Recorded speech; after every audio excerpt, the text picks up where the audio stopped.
அனைவருக்கும் வணக்கம். ஆரோக்கியம் நிகழ்ச்சியோடு இணைந்திருக்கின்றோம். எங்கள் வாழ்க்கைக்கு அவசியமான அடிப்படையான ஒரு விடயமாக ஆரோக்கியம் விளங்குகின்றது. ஒரு ஆரோக்கியமான வாழ்க்கையை வாழ வேண்டுமாயின் ஆரோக்கியம் பற்றிய அறிவும் தெளிவும் நமக்கு நிச்சயம் அவசியமாக இருக்கின்றது. அதற்கான முயற்சியாகத்தான் ஒவ்வொரு வாரமும் ஆரோக்கியம் நிகழ்ச்சியானது பல்வேறு நோய்கள் பற்றிய விழிப்புணர்வையும் அந்த நோய்களுக்கான சிகிச்சை முறைகளுக்கான சரியான வழிகாட்டுதல்களையும் நாளாந்த வாழ்க்கையை ஆரோக்கியமாக நாங்கள் பேணுவதற்கு பின்பற்ற வேண்டிய சுகாதார பழக்க வழக்கங்கள் என்ற பல்வேறு விடயங்களை உங்களோடு பகிர்ந்து வருகின்றது. அந்த வகையில் இந்த வார ஆரோக்கியம் நிகழ்ச்சியிலே நோய்கள் ஏற்படுத்துவதில் தாக்கம் செலுத்தக்கூடிய காரணிகள் பற்றி ஒரு பொதுவான விடயம் பற்றி நாங்கள் கலந்துரையாட இருக்கின்றோம். எங்களோடு இணைய வழியூடாக இணைந்து எமக்கான தெளிவினை தர இருக்கின்றார் கிழக்கு பல்கலைக்கழகத்தின் சௌக்கிய பராமரிப்பு கற்கைகள் பீடத்தினுடைய சிரேஷ்ட விரிவுரையாளரும் குடும்ப நல வைத்திய நிபுணருமான டாக்டர் கந்தசாமி அருளானந்தம் அவர்கள். வணக்கம் டாக்டர். வணக்கம் டாக்டர். பொதுவாகவே எங்கள் ஆரோக்கியத்தை சீர்குலைக்கின்ற இந்த நோய்களை நாங்கள் தொற்றும் நோய்கள் மற்றும் தொற்றாத நோய்கள் என்று வகைப்படுத்த முடியும். இதில் இந்த பொதுவாக இந்த நோயை ஏற்படுத்தக்கூடிய காரணிகள் எவை? இதை நாங்கள் சொல்லுகின்ற பொழுது ஹெல்த் டிட்டர்மினன்ஸ், நோயை நிர்ணயிக்க ஆரோக்கியத்தை தீர்மானிக்கின்ற காரணிகள் ஹெல்த் டிட்டர்மினன்ஸ் சொல்கின்றோம்.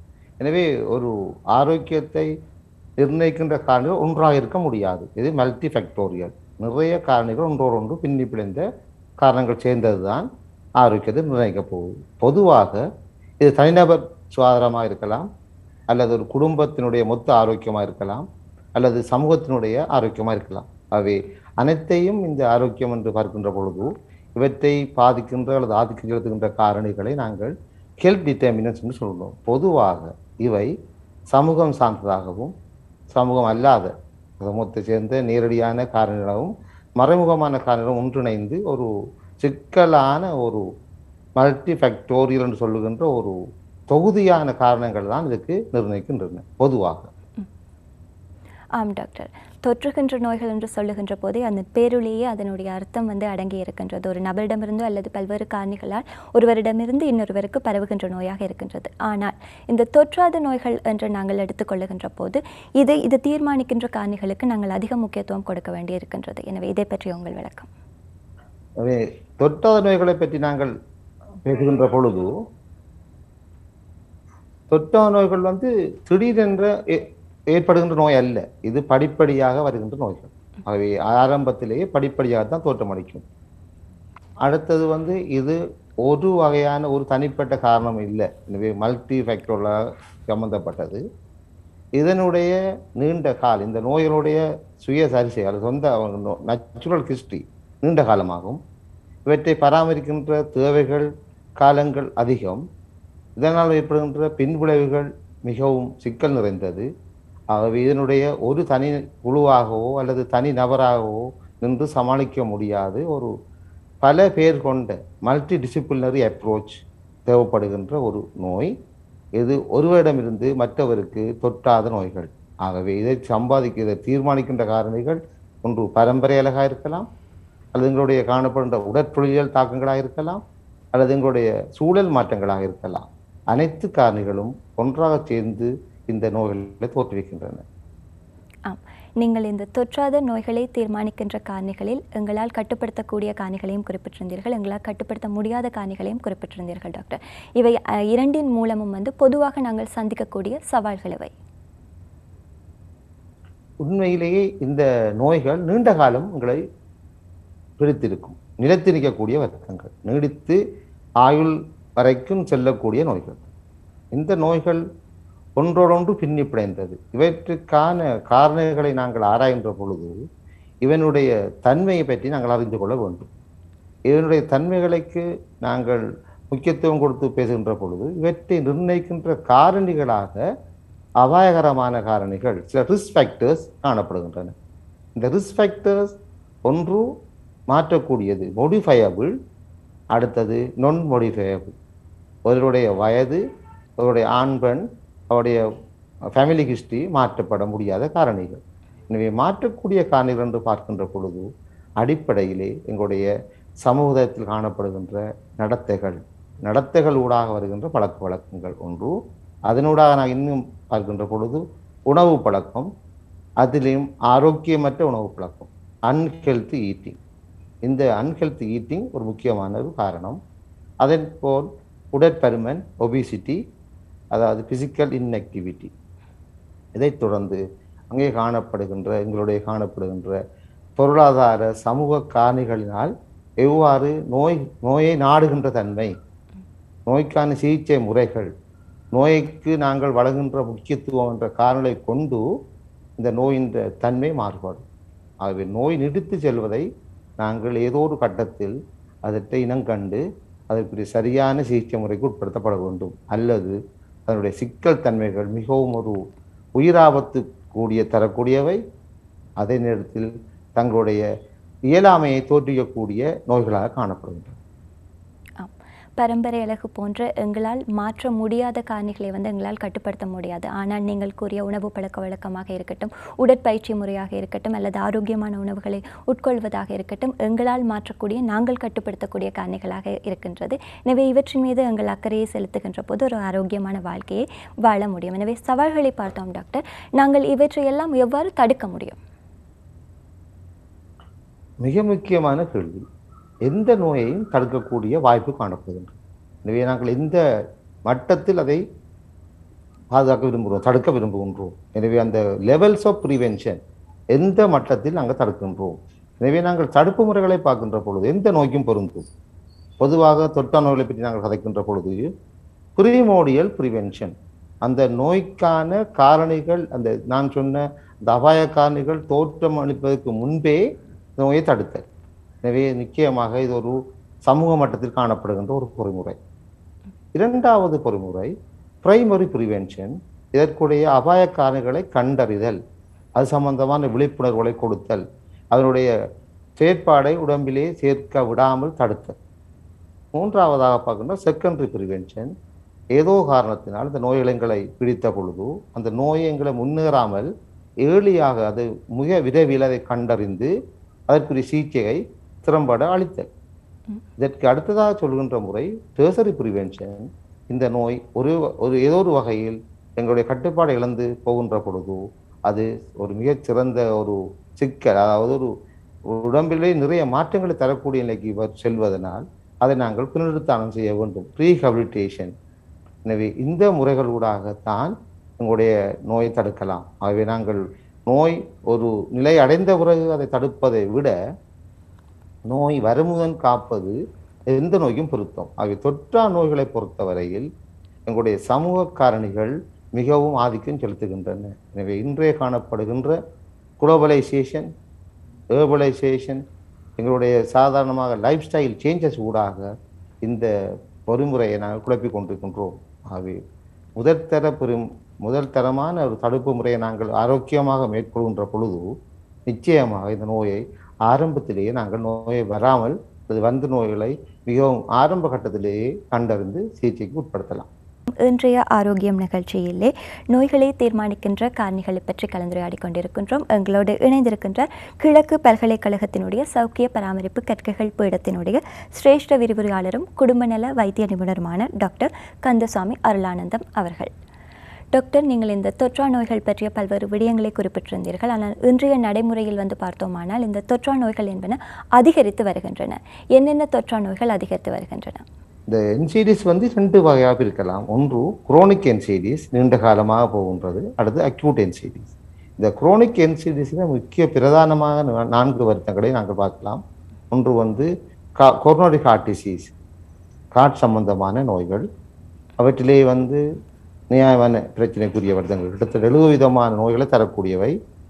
இரண்டாவது குரோனிக் ரெஸ்பிரேட்டரி டிசீஸ், நீண்ட காலம் செல்கின்ற சுவாச தொகுதி நோய்கள்.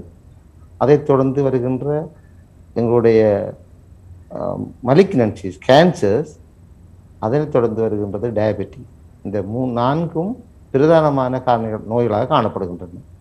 இதைத் தொடர்ந்து அக்யூட் நாங்கள் பார்க்கின்ற பொழுது எங்களோட ரோட் டிராஃபிக் ஆக்சிடென்ட், வீதி விபத்துக்கள், எரிகாயங்கள், எங்களுடைய தற்கொலை முயற்சிகள், அது சம்பந்தமான நஞ்சூட்டல், இப்படியான சில காரணிகளும் அக்யூட் என்சிடியாக கருதப்படுகின்றன. எனவே 2 நோய்களும் பொதுவாக தருகின்ற விளைவுகள் பாரதூரமானவை. ஒன்று இறப்பு தரலாம், நோயை தரக்கூடிய தன்மையை தந்து அதனுடைய கஷ்டங்களை டிசபிலிட்டியை ஏற்படுத்தலாம். ஆக இந்த நோய்கள் பொதுவாக பார்க்கின்ற பொழுது அங்கே சமூக காரணிகளும் எங்களுடைய தனிப்பட்ட காரணிகளும் இருக்கின்றது.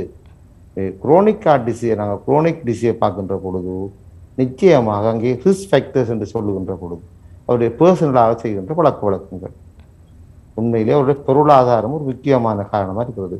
அந்த பர்சனல் இன்கம் அதை நிர்ணயிக்குது. ஏனென்று சொன்னால் ஒரு நோயை நாடி செல்வது அல்லது நோயை இனங்காணுவது, நோய் சம்பந்தமான பரிசோதனை மேற்கொள்வது, நோய்க்குரிய மருந்து வகைகளை எடுப்பதற்கு அடிப்படையிலே பொருளாதாரம் முக்கிய காரணமாகின்றது. அல்லது அதுக்குரிய சிறந்த வைத்தியரை அல்லது அதுக்குரிய வைத்திய சேவைகளை நாடுவதற்கு பொருளாதாரம் காரணமாக ஹெல்த்தை நிர்ணயிக்கின்ற மிக முக்கியமான காரணி எங்களுடைய தனிநபர் பொருளாதாரம். பொருளாதாரத்திலே எக்கனாமிக் ஃபேக்டர்ஸ் மிக முக்கியமானது. அந்த எக்கனாமிக் ஃபேக்டர்ஸை கொண்டுதான் எங்களுடைய நோயை நாடுகின்ற தன்மை, ஹெல்த் சீக்கிங் பிஹேவியர் ஆரம்பிக்கப்படுகிறது. எங்களுடைய பொருளாதார வளத்துக்கு ஏற்றாற்போல் நாங்களுடைய பரிசோதனைகளை அல்லது விரைவாக செய்யக்கூடிய சூழ்நிலைக்கு தள்ளப்படலாம், அல்லது மிக பொருத்தமான மருந்து வகைகளை பெறக்கூடியதாக இருக்கலாம். ஆகவே அந்த வகையிலே பொருளாதார காரணிகள் மிக முக்கியம்.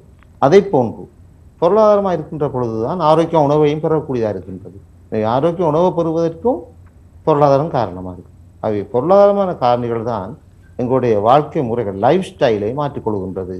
எனவே லைஃப் ஸ்டைலை நிர்ணயிக்கின்ற காரணிகள் இந்த தொற்றாநோய்களை நிர்ணயிக்கின்றன. இப்பொழுது ஒரு உலகமயமாக்கல், நகரமயமாக்கல் காரணங்களை பார்க்கின்றோம். ஒரு வீதி விபத்துக்கள் எவ்வாறு ஏற்படுகின்றது? எங்கே பரப்புகின்ற ஒரு சமூக பழக்கம், பொதுவாக ஒரு மதுபானம் பாவத்தல், ஒரு மிக risk factor alcohol, harmful usage of alcohol, இதனுடைய ஒரு காரணி ரிஸ்க் காரணி. இந்த காரணி எல்லா அக்யூட்டுக்கும் பொருத்தமாக இருக்கும், சில வேளைகளில் குரோனிக்குக்கும் பொருத்தமாக இருக்கும். அதை போன்று ஒவ்வொரு காரணம் ஆராய்கின்ற நாங்கள் போகின்ற பொழுது அந்த ரிஸ்க் ஃபேக்டர்ஸ் குரூப்பாகத்தான் இருக்கின்றது.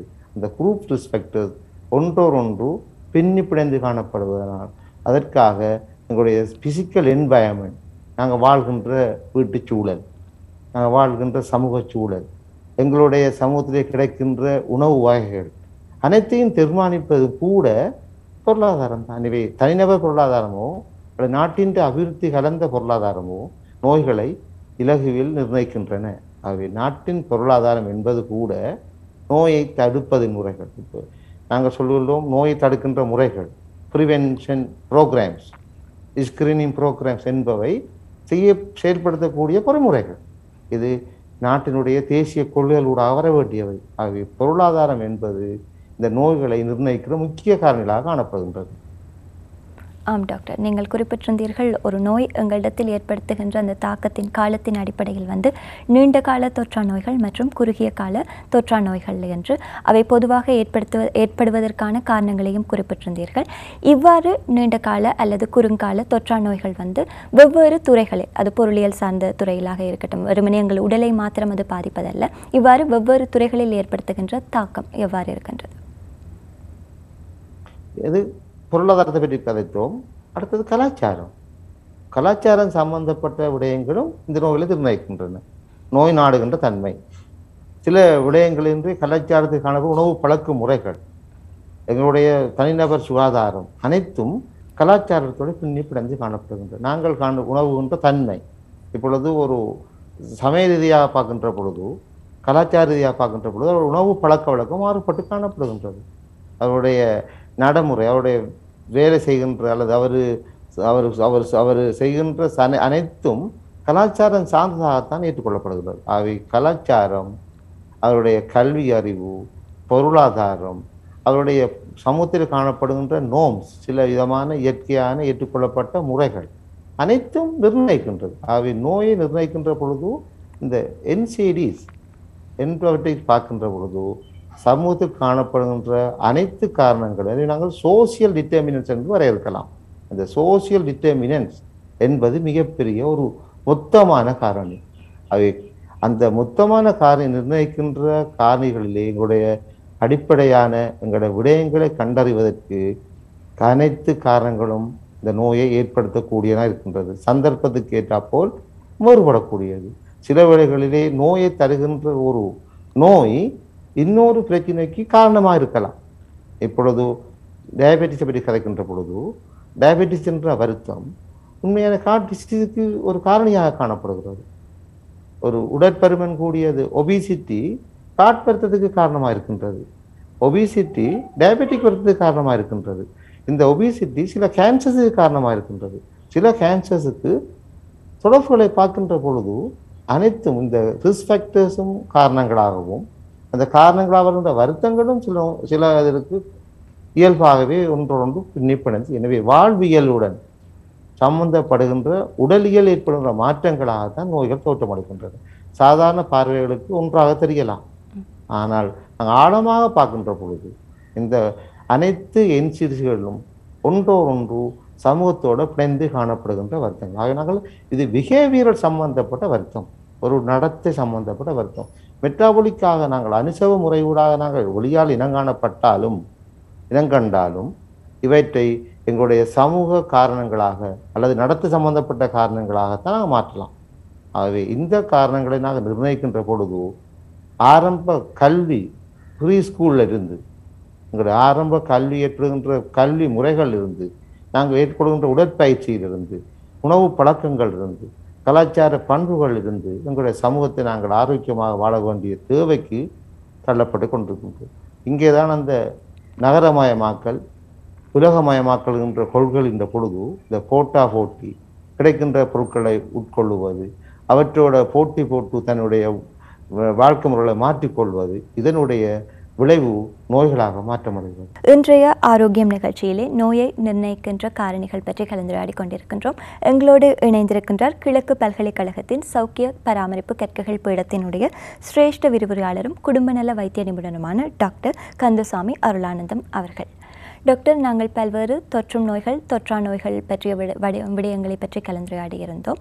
அதற்கு அடுத்து இவ்வாறு பல தீர்மானிக்கின்ற காரணிகள் இருக்கின்ற போது கூட ஒரு தனி மனிதராக நாங்கள் மேற்கொள்ளுகின்ற முயற்சிகள் என்பது எவ்வாறு இந்த தொற்றா நோய்களை நிர்ணயிக்கின்ற காரணிகளை தாக்கம் செலுத்துகின்றது? உண்மையிலேயே தொற்றா நோய்களுக்கு தனிநபர் தான் பொறுப்பு, மற்றவர் யாரும் பொறுப்பு கொள்ள முடியாது. தனிநபருடைய எண்ணம், அவருடைய செயற்பாடு, அவருடைய அது சார்ந்த அவருடைய நடவடிக்கைகள் அனைத்தும் இந்த நோயை குணப்படுத்த முடியுமா அல்லது நீடித்து வைக்க முடியுமா என்று தீர்மானிக்கும்.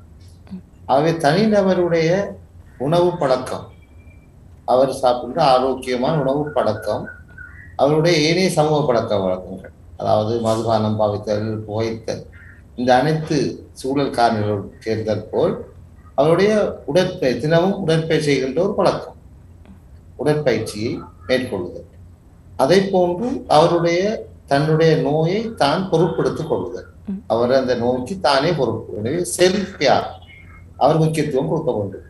அவருடைய நோய் எவ்வாறு தன் உடம்பிலே தாக்கத்தை செலுத்துகின்றது என்பதற்கு அவரை தன்மையை மாற்றிக்கொள்ள வேண்டியது. எனவே அவருடைய லைஃப் ஸ்டைலை மோடிஃபை பண்ண வேண்டும். லைஃப் ஸ்டைல் மோடிஃபிகேஷன் என்பது சுகாதார மேம்பாடு. சுகாதார மேம்பாடு என்கின்ற பொழுது அது ஹெல்த் ப்ரமோஷன். அந்த ஹெல்த் ப்ரமோஷன் என்று நாங்கள் ஆராய்கின்ற பொழுது இது முதலாம் தரமான, அதாவது பிரைமரி ப்ரிவென்ஷனுடைய ஒரு ஆயுதம். இந்த சுகாதார மேம்பாடு என்கின்ற பொழுது அவர் தன்னுடைய ஆரோக்கியத்துக்கு தானே பொறுப்பாக மாறுகின்றார். எனவே பொறுப்பாக மாறுவதற்கு அவருக்கு புதிய சில திறன்களை அவர் வளர்த்துக் கொள்ள வேண்டும். அந்த திறன்களை வளர்ப்பதற்கு அவருக்குரிய அறிவும் அது சம்பந்தமாக கிடைக்க வேண்டும்.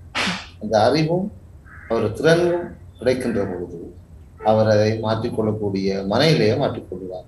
எனவே நோயுடன் எவ்வாறு வாழ்வது, இந்த நோயை எவ்வாறு தான் ஒன்று இருக்கின்ற நிலையிலிருந்து அடுத்த நிலைக்கு செல்லாமல் தடுப்பது, அந்த நிலையை மேற்கொள்வது, மேலதிகமான சிக்கல்களை வராமல் தடுப்பது, அனைத்தும் தான் அவருடைய உண்மையான பொறுப்பு.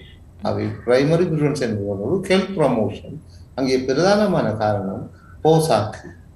அந்த போசாக்கு என்பதுதான் நோயினுடைய தன்மைகளை மாற்றக்கூடியது. ஆகவே நியூட்ரிஷன் ஒரு முக்கியமான பங்கு. எனவே நியூட்ரிஷனை எடுத்துக்கொள்ள வேண்டியது அவருடைய பொறுப்பு. அவர் வாழ்ந்த சூழல் என்வைரன்மெண்டல் மோடிஃபிகேஷன், அவருடைய சூழலை மாற்றிக்கொள்ள வேண்டும். அவருடைய சூழல் என்ற வாழ்கின்ற மாற்றங்கள் அவருடைய உணவு பழக்கத்தை மாற்றலாம். அவருடைய அண்மையிலே ஒரு பொது சந்தையிலே ஒரு உணவு வாங்கக்கூடிய வாய்ப்பு இருக்குமா இருந்தால் வாங்கி கொள்வார். எனவே உணவை பெறுவதும் உணவை சமைத்துக் கொள்வதும் அதற்கான சூழலை மாற்றிக்கொள்வதும் ஒரு காரணம். ஆகவே ஹெல்த் ப்ரொமோஷன் என்ற பொழுது இது ஒரு புதிய ஒரு செயற்பாடு. 1986ஆம் ஆண்டிலிருந்து உலகத்துக்கு அறிமுகம் செய்யப்பட்ட ஒரு செயற்பாடு. இது சாதாரண கல்வி அறிவூட்டல் ஹெல்த் எடியூகேஷன் அல்ல. இது தன்னுடைய நடத்தையை மாற்றுவதற்கான ஒரு செயற்பாடு. இந்த நடத்தையை மாற்றுகின்ற பொழுது அதனுடைய தாக்கம் அவர் சார்ந்த சூழலை மாற்றி ஏற்படுத்தும். அவை இங்கே அவர்கள் முடலாக தந்த நோயை எதிர்க்கக்கூடிய நோயை எதிர்த்து வாழக்கூடிய தன்மை கொண்டவராக மாறுகின்ற பொழுது இயல்பாகவே நோய் எதிர்ப்பு சக்தியை அவர் பெற்றுக்கொள்கின்றார். இந்த நோய் எதிர்ப்பு சக்தி தான் எந்த நோய்க்கும் அடிப்படை காரணம். அவை தொற்று நோய்களாக இருக்கலாம், தொற்ற நோய்களாக இருக்கலாம். எனவே அவருடைய உடலை பாதுகாக்க வேண்டியது அந்த உடலுடைய பாதுகாப்பு தன்மை. ஆரோக்கியம், அதாவது உணவுடன் ஆரோக்கியம், சூழலுடன் ஆரோக்கியம், அதை நாங்கள் அதை சொல்லிவிட்டோம். உங்களுடைய பிசிக்கல், எங்களுடைய இமோஷனல் ஹெல்த்தி, எங்களுடைய மென்டல் வெல்வி அனைத்தும் ஒன்று சேர்கின்ற பொழுதுதான் அவர் அந்த தொற்றா நோய்க்கு ஒரு மிகப்பெரிய ஒரு எதிர்ப்பு சக்தியை ஏற்படுத்துகின்றார். அவருடைய பொறுப்பு மிகவும் முக்கியம்.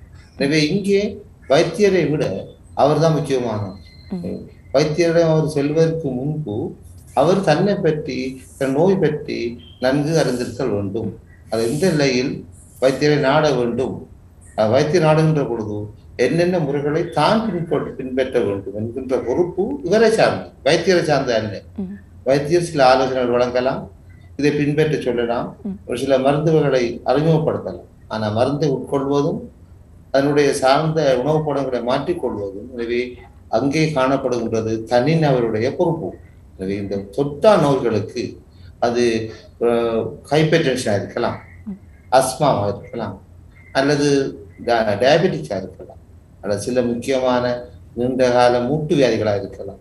அனைத்துக்கும் அவர் தன்னை மாற்றிக்கொள்வதுதான் மிக முக்கியமானது. அவர் மாற்றிக்கொள்வதற்கு அவருக்கு அந்த நோய் சம்பந்தமான அறிவு மிக முக்கியம். ஆகவே நோய் சம்பந்த அறிவை புகட்டுவதும் அதை அறிவை தேடிக்கொள்வதும் அவருடைய பொறுப்பு.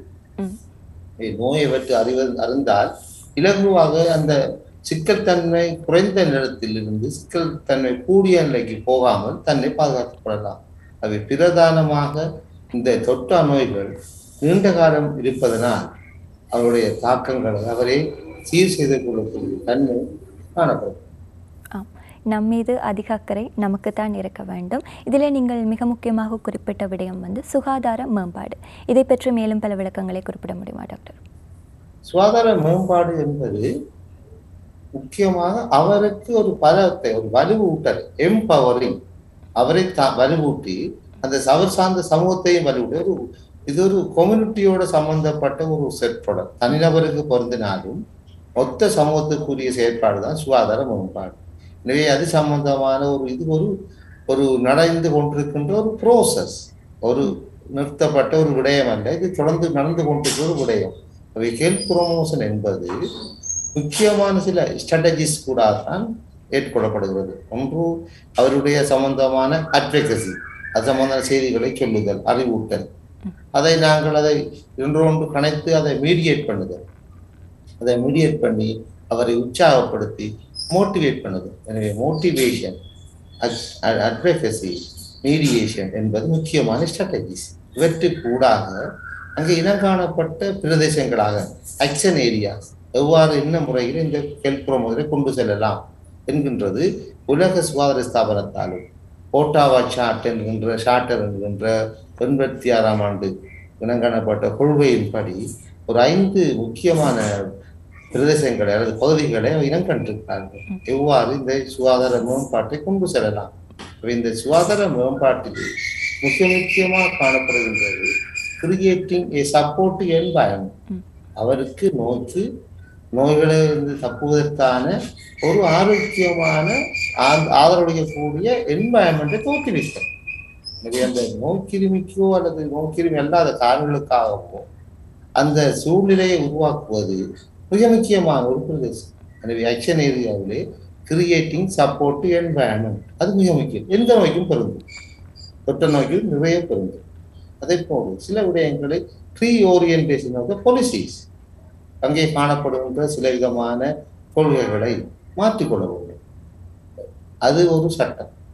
அதே போல அங்கே காணப்படுகின்ற அவருக்கு நியூ ஸ்கில்ஸ் டெவலப்மெண்ட், அவருக்கு புதிய திறன்களை எம்பவர்மெண்ட், அவரை வலுவூட்டல், இவ்வாறான செயற்பாடுகள் கூடாக இந்த ஹெல்த் ப்ரொமோஷன் என்ற பொறிமுறை கொண்டு சொல்லப்படுகின்றது. இந்த பொறிமுறை ஊடாக அவர் ஏற்படுவதற்கு அவர் தன்னை தயார் செய்ய வேண்டும். முதலாவது அவர் தன்னை தயார் செய்ய வேண்டும். அங்கே அவர் எந்தூசியாசமாக அதை பெறக்கூடியவராக மாற்றுகின்ற பொழுதுதான் ஹெல்த் ப்ரொமோஷன் இடம்பெறும். ஆகவே ஹெல்த் ப்ரொமோஷன் என்பது உண்மையிலேயே தான் உட்கொள்கின்ற, தான் மேற்கொள்கின்ற அனைத்து நடவடிக்கைகள், பழக்க வழக்கங்கள் சார்ந்ததாகத்தான் காணப்படுகிறது. ஹெல்த் ப்ரொமோஷன் ஒரு மிகவும் வலுவான ஒரு தடுப்பு முறை. இந்த தடுப்பு முறை நிச்சயமாக தொற்றா நோய்களுக்கு சால பொருந்தும். தொற்று நோய்களுக்கு நாங்கள் நீர்ப்பீட்டத்தை பற்றி கதைக்கலாம், அது இப்பொழுது பொருத்தமற்றவுடைய இன்றைய நிகழ்ச்சியில். அந்த தொற்றா நோய்களை பெறும்போது ஹெல்த் ப்ரொமோஷன் மிக முக்கியமான உபதேசம். ஆகவே சுகாதார மேம்பாடு என்பது அவர் தன்னுடைய திறன்களை வளர்ப்பது மட்டுமல்ல, அது சார்ந்த மனநிலையும் சேர்த்து வளர்த்துக் கொள்வது, நோய்க்கு எதிராக தன்னை எவ்வாறு தான் சமாளித்துக் கொள்வது, நோயை எதிர்க்கின்ற சக்தியை பெறுவது, அனைத்தும் ஹெல்த் ப்ரொமோஷன். எனவே ஹெல்த் ப்ரொமோஷன் என்கின்ற ஒரு முக்கியமான ஒரு செயற்பாடு இந்த நோய்களிலிருந்து, குறிப்பாக தொற்றா நோய்களிலிருந்து விடுவதற்கு மிகவும் பயனுள்ள ஒரு கருவி. இந்த கருவியை நாங்கள் பழக்க வழக்கத்தினூடாக, பிஹேவியரல் சேஞ்ச் ஊடாகத்தான் கொண்டு வர முடியும். நோய்களை நிர்ணயிக்கின்ற காரணிகள் பற்றிய விடயங்களை கலந்துரையாடி கொண்டிருக்கின்றோம். எங்களோடு இணைந்திருக்கின்றார் கிழக்கு பல்கலைக்கழகத்தினுடைய சௌக்கிய பராமரிப்பு கற்கைகள் பீடத்தினுடைய சிரேஷ்ட விரிவுரையாளரும் குடும்ப நல வைத்திய நிபுணருமான டாக்டர் கந்தசாமி அருளானந்தம் அவர்கள். டாக்டர், நீங்கள் பல்வேறு விடயங்களை நோய்களை நிர்ணயிக்கின்ற காரணிகளை பற்றிய விடயங்களை குறிப்பிட்டிருந்தீர்கள். இதில் அடுத்ததாக எங்கள் இலங்கையை பொறுத்த வரைக்கும் மக்களிடத்தில் விழிப்புணர்வை ஏற்படுத்துவதிலாக இருக்கட்டும், அல்லது இந்த நோய்களுக்கான மருத்துவத்துறை சார்ந்த உதவிகளை வழங்குவதிலாக இருக்கட்டும், இவர்களுடைய பங்களிப்பு எவ்வாறு இருக்கின்றது? இன்றைய காலகட்டத்தில் இந்த தொற்றா நோய்களுக்காகத்தான் வைத்தியசாலைகளிலே கிளினிக் நடக்குது. உங்களுக்கு தெரியும், சீனிக் diabetic clinic, pressure clinic, asthma clinic, arthritis, mental health, அனைத்துக்கு நீண்ட கால நோய்களுக்காகத்தான் இந்த கிளினிக் என்கின்ற சேவை வழங்கப்பட்டு வருகிறது. அவை கிளினிக் என்கின்ற பொழுது குறிப்பிட்ட காலத்துக்கு பிற்பாடு அந்த நோயாளி வைத்தியரால் பரிசோதிக்கப்பட வேண்டும். அவருக்கு கொடுக்கப்பட்ட மருந்துகள் சரியான முறையில் செலுத்தப்படுகின்றார் என்பதை மீளாய்வு செய்ய வேண்டும். அந்த மீளாய்வு செய்யப்பட்டு அவருக்கு பொருத்தமான மருத்துவர்களை மாற்றி கொடுக்க வேண்டும். அது சம்பந்தமான நோயினுடைய தன்மை எந்த நிலையில் இருக்கிறது என்பதை ஆராய்ந்து அதற்குரிய வழிமுறைகளை வைத்தியர் கொடுக்க வேண்டும். இது அனைத்தும் அரசாங்கத்தினுடைய சுகாதார திணைக்களத்தினுடைய சுகாதார அமைச்சினுடைய எடுத்துச் சொல்லப்படுகின்ற ஒரு முக்கியமான பணிகள். அவை ஒரு ஹெல்த் சிஸ்டம், ஒரு நாட்டுடைய சுகாதார பொறிமுறை மிகவும் முக்கியமானது. ஒரு சாதாரண ஒரு மருந்தை உட்கொள்வதிலிருந்து, அந்த மருந்து நாட்டுக்கு வந்து சேர்வதிலிருந்து பெரும்பாலான மருந்து வகைகள் எங்கள் நாடு உற்பத்தி செய்யப்படுவதில்லை. அவை நீண்டகால வருத்தங்களுக்குரிய நோய்கள், மருந்து வகைகள் பெரும்பாலும் பிற நாட்டில் இருந்து தான் எங்களுக்கு நாட்டுக்கு இறக்குமதி செய்யப்படுகின்றன. அவை நாட்டினுடைய தேசிய கொள்கைகள், மருந்தை பெறுகின்ற முறை, அதை எவ்வாறு சீர் செய்கின்ற அனைத்தும் தேசிய மட்டத்தில் காணப்படுகின்றது.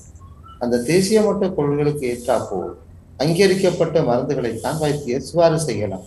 அங்கீகரிக்கப்பட முடியாத மருந்துகள் அல்லது பரிசோதனைக்கு உட்படுத்தப்படுகின்ற மருந்துகளை திடீரென ஒரு வைத்தியர் செலுத்த அவருக்கு அனுமதிக்க முடியாது. ஆகவே மருந்து வகைகளை நாங்கள் பேஷனுக்கு சிபாரிசு செய்வதும் அதனுடைய சரியான அளவு முறைகளை பற்றி சொல்லுவதும் அரசாங்கத்தினுடைய முக்கியமான கொள்கைகள். அதை விட முக்கியமானது விலை நிர்ணயம். சில மருந்து வகைகள் எங்களுடைய நாட்டுக்கு அரசாங்கத்தினாலே ஃப்ரீ மெடிக்கேஷன் போவோம், இலவச சுகாதாரத்தை நாங்கள் நாடு ஏற்றுக்கொண்ட நாடு. அந்த வகையில் எங்களுடைய இன்றைய பொருளாதார நெருக்கடிகளை நாங்கள் ஆராய்கின்ற பொழுது நாங்களும் நாட்டினுடைய பொருளாதாரத்துக்குரிய பங்காளிகளாக தான் காணப்படுகின்றோம். எங்களுடைய இலவசமான இந்த மருத்துவ முறைகள் கூட எத்தனையோ மில்லியன் கணக்கான பணங்களை எங்கள் அரசாங்கத்தில் நாங்கள் ஒரு சுமையாகத்தான் பார்க்கின்றோம். ஆகவே எங்களுடைய இலகுவான ஃப்ரீ மெடிக்கேஷன், எங்களுடைய சேவைகள் அனைத்தும் ஒட்டுமொத்தமாக பொருளாதாரத்தை தாக்கியிருக்கின்றன. சில நாடுகளிலே ஒரு முறையான சிஸ்டத்துக்கு கூடத்தான் மருத்துவம் வழங்கப்படுகின்றது. ஆரம்ப கட்டத்தில் சில சேவை எங்களுடைய முற்றுமுழுதான பிரதான சத்திர சிகிச்சைகள் கூட எங்கள் நாட்டிலேயே இலகுவான முறையில் நாங்கள் இலகுவில் ஒரு ஃப்ரீயாக பெற்றுக் கொடுக்கின்றோம். அவை அனைத்தும் அரசாங்கத்தினுடைய சுகாதார கொள்கை. உலகத்தில் காணப்படுகின்ற உலக கோள்கள், சஸ்டைனபிள் டெவலப்மெண்ட் கோல்ஸ், SDG, இன்றைய 2015 ஆண்டு வரையும் மில்லேனியம் டெவலப்மெண்ட் கோல் இருந்தது, MDG இருந்தது, தேசிய கொள்கைகளாக, உலகத்தினுடைய கொள்கைகளாக. அது 2015 2030 ஆண்டு வரையும் சஸ்டைனபிள் டெவலப்மெண்ட் கோல்ஸ். அந்த டெவலப்மெண்ட் கோல்ஸுக்கு ஊடாக ஹெல்த்தும் ஒரு முக்கிய கோலாக இனம் காணப்பட்டு அந்த கோள் ஊடாக, அந்த குழுக்கள் ஊடாக எங்களுடைய சுகாதார இலக்குகளை உலகத்தில் சுகாதார ஸ்தாபனத்தின் ஊடாக, ஐக்கிய நாடு சபை கூட அங்கீகரிக்கப்பட்ட செயற்பாடுகள் தேசிய மட்டத்தில் ஏற்றுக்கொள்ளப்பட்டு அது எங்களுடைய பிராந்தியங்களிலே அமுல்படுத்தப்பட்டு தனிநபருடைய சுகாதாரத்தை மேம்படுத்துகிறது. அவை அனைத்தும் எங்களுடைய சுகாதார கொள்கைகள் ஊடாகத்தான் செலுத்தப்படுகின்றது. ஆம், எங்கள் நாட்டினுடைய சுகாதாரத்துறையானது எங்களிடத்தில் சரியான விழிப்புணர்வை ஏற்படுத்துவதற்கும் அதே நேரத்தில் மருத்துவத்துறை சார்ந்த சரியான சேவைகளை வழங்குவதிலும் மிக பாரிய பங்களிப்பை செய்து கொண்டிருக்கின்றது என்று டாக்டர் சொல்லியிருந்தீர்கள். ஆம், தொற்றாத நோய்களை பற்றி பல்வேறு விடயங்களை எங்களோடு பகிர்ந்து எமக்கு விளங்கும் வகையிலான விளக்கத்தை எங்களுக்கு கொடுத்திருந்தீர்கள். நன்றி டாக்டர். இன்று எங்களோடு இணைந்திருந்தார் கிழக்கு பல்கலைக்கழகத்தினுடைய சௌக்கிய பராமரிப்பு கற்கைகள் பீடத்தினுடைய சிரேஷ்ட விரிவுரையாளரும் குடும்ப நல வைத்திய நிபுணருமான டாக்டர் கந்தசாமி அருளானந்தம் அவர்கள். நன்றி டாக்டர். நாட்டில் நிலவுகின்ற மின்வெட்ட இந்த காலப்பகுதியில் தான் நாங்கள் ஜூம் தொழில்நுட்பத்தின் ஊடாக, இணைய வழியினூடாக வைத்தியரை அழைப்பிலே தொடர்பு கொண்டு நாங்கள் உங்களுக்கான பல்வேறு விடயங்களை வழங்கியிருந்தோம். இன்றைய ஆரோக்கியம் நிகழ்ச்சியிலே நோயை நிர்ணயிக்கின்ற காரணிகள், அதிலும் குறிப்பாக தொற்றாத நோய்களை நிர்ணயிக்கின்ற காரணிகள், அது ஏற்படுத்துகின்ற தாக்கம், அதை தடுப்பதற்கு நாங்கள் மேற்கொள்ளக்கூடிய வழிவகைகள் என்ற பல்வேறு விடயங்களை இன்றைய ஆரோக்கியம் நிகழ்ச்சியில் உங்களுக்கு தந்திருந்தோம். இவை அனைத்தும் உங்களுக்கு நிச்சயம் பயனுள்ளதாக அமைந்திருக்கும் என்ற நம்பிக்கையில் அடுத்த வாரம் சந்திக்கும் வரை விடைபெற்றுக் கொள்கிறோம். நன்றி, வணக்கம்.